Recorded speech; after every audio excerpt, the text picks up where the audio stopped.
Хочешь знать, когда мужчина теряет уважение?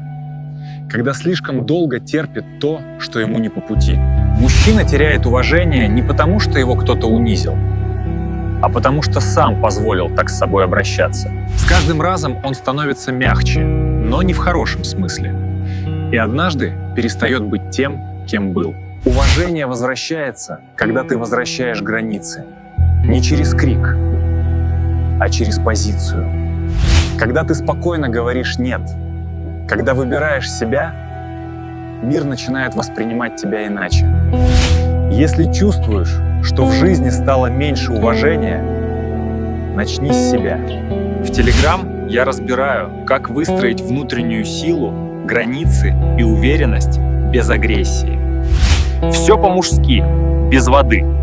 Ссылка в профиле.